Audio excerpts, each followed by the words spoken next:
সবার ছেলে মানুষ হয়ে যাচ্ছে আর ফুটোর ছেলে গুদমারানি তৈরি হচ্ছে। কি বলো কি শেষে গুদমারানি? কি হয়েছে? শান্তির ছেলে খুব দাঁত বেরোচ্ছে তাই না? তোর না 2 টাকা দামে 4টে মিষ্টি এনে কি নিজেকে বড় বাল মনে করছিস নাকি? এমা নানা ফুটো, ও ফটকেই তো প্রথমে হাসলো। হাট বাড়া, তোর গুদের মিষ্টি নিয়ে বেরো এখান থেকে। গুদমারানি দাঁত কেলাচ্ছে, বেরো গুদমারানি। হ্যাঁ রে ঝন্টু, তুই বরং যা এখন এখান থেকে।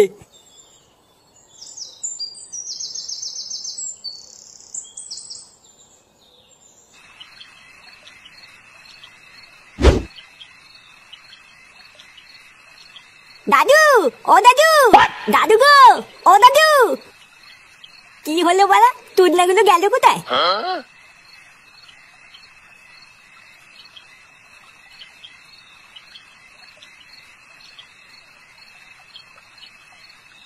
দাদু। ও দাদু ভাই। হ্যাঁ দাদু বলো কি হয়েছে? বলছি দাদু, পাড়ায় না একটা নতুন বিরিয়ানির দোকান হয়েছে। 100 টাকা দাও না দাদু, বিরিয়ানি খাবো। কি কি 100 টাকা? 100 টাকা কোথায় পাবো দাদু ভাই? অত টাকা তো আমার কাছে নেই। হ্যাঁ বালা, তোমার কাছে কোনোদিনই কোনো টাকা থাকে না? লেওলা ভাবলাম একটু বিরিয়ানি খাবো, আমার খাওয়া গালমালা হয়ে গেল। বাবা, আমি ঠিক করেছি কালকে ফাটাকে স্কুলে ভর্তি করে দিয়ে আসবো। লেওরা বাকি সবার মতো ও কালকে থেকে স্কুলে যাবে। বাহ, এই কথাটা তুই খুব ভালো বলেছিস। আমিও আজ সকালে এটাই ভাবছিলাম যে ফাটাকে এবার একটা স্কুলে ভর্তি করতে হবে। তা কোন স্কুলে ভর্তি করাবি কিছু ঠিক করেছিস? হ্যাঁ ওই তো আমাদের পাশের পাড়া ঝিঙ্কু স্কুলে। কি বলছিস? ওই স্কুলে তো অনেক খরচ করে পড়াতে হয়।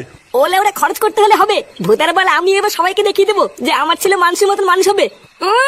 স্কুলে যাবে? বালার বেলা আমি কোনো স্কুলে যাবো না। লেওরা আমার পড়াশোনা করতে ভালো লাগে না, আমি কোনো স্কুলে যাবো না বলছিলাম। কি হয়েছে? চোদনা কি বললি তুই? বালা ঠিকই তো বলেছি, আমি স্কুলে যাবো না, তুমি যাও কি স্কুলে? আর কি বললি চুদির ভাই? যত বড় মুখ নাই তত বড় কথা। চোদনা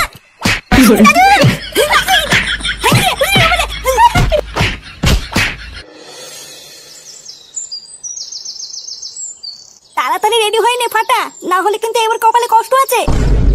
বালা আমি রেডি হবো কেন? আমি তো বলেছি আমি স্কুলে যাবো না। এবার বেশি দোল করলে কিন্তু আমি বাইরে থেকে চলে যাবো। দেখ ভালোভাবে বলছি, রেডি হয়ে যা, না হলে কিন্তু তোর বাবা আসলে তো কপালে কষ্ট আছে।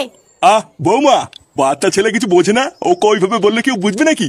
দাদু ভাই, তুমি স্কুলে না গেলে তুমি বড় হবে কি করে? আর বড় হয়ে তো তোমাকে বিশাল বড় চাকরি করতে হবে, তাই না? বালা ভুলো পাঠা, তুমি চুপ করো। লেওরা নিজে তো কোনোদিন স্কুলে যায়নি, আবার আমার গান তাল করতে। কি হয়েছে তোর এত বড় সাহস? তো দাদুকে এসব কি বলছিস? দেখ আমি কিন্তু শেষবার বলছি, তুই কি রেডি হবি না আমি তোর বাবাকে ডেকে নিয়ে আসবো? বললাম তো আমি স্কুলে যাবো না, এক কথা বলতো নাকি? তার মানে তুই স্কুলে যাবি না তাই তো?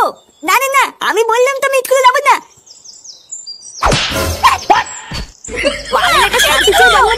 বাড়া হাড় মাংস সব জ্বালিয়ে খেলো। মা এই কি গো, আমার ছেলে এটা কি হলো? মাগি, আমার ছেলে এটা কি হলো? ভোদার বাল একটা বাচ্চা ছেলেকে রেডি করতে পারে না, শুধু ঘরে বসে বসে গেলাই শিখেছে। তাড়াতাড়ি ওকে রেডি করে দাও, আমাদের স্কুলে যেতে দেরি হয়ে যাচ্ছে।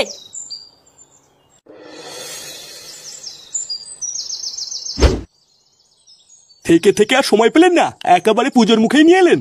আসলে স্যার ছেলের পেটটা না একটু খারাপ হয়ে গেছিল বুঝলেন তো। মানে যেখানে সেখানে পক্করে করে দিচ্ছিল আর কি। সেই জন্যই এতদিন নিয়ে আসতে পারিনি, আজকে নিয়ে এসেছি। এখন আপনি যদি আপনার স্কুলে ভর্তিটা নিয়ে নেন তাহলে খুব ভালো হয় স্যার। না, সবই তো বুঝতে পারছি, কিন্তু সামনেই পুজো, তার উপরে আবার পুজোর পরেই পরীক্ষা। এখন এই মুহূর্তে আপনার ছেলেকে কিভাবে ভর্তি নেই বলুন? না না স্যার, আপনি এসে পরীক্ষা টরীক্ষা নিয়ে ভাববেন না। আমার ছেলে ওরা পড়াশোনায় খুব ভালো, একবার যা দেখে ভোদার বল সেটা কোনোদিনই বলে না। 2 দিন টাইম দিলেই দেখবেন দেন পরীক্ষায় পাশ করে গেছে। কি বলছেন? 2 দিনেই পরীক্ষায় পাশ করে যাবে? হ্যাঁ স্যার, আমার ছেলের মাথায় খুব বুদ্ধি, লেওরা দেখবেন আপনাদের স্কুলের নাম উজ্জ্বল করবে। বাহ, এ তো ভালো কথা। তা বাবা, তোমার নাম কি? বল বল, তোর নাম কি বল? লেওলা উনি কি বলো বাল নাকি দেউ নাকি আমার নাম বলতে দেবো? বালাল বাল জোর করে স্কুলে নিয়ে এসছে, আমার নামও বলতে হবে? আপনার ছেলে এইসব কি বলছে? মানে না না স্যার, তেমন কিছু না, আসলে বাচ্চা মানুষ তো তাই ওই আর কি। তাহলে ওই কথাই রইলো স্যার, কালকের থেকে ছেলেকে স্কুলে পাঠিয়ে দেবো, ঠিক আছে? আচ্ছা আচ্ছা ঠিক আছে।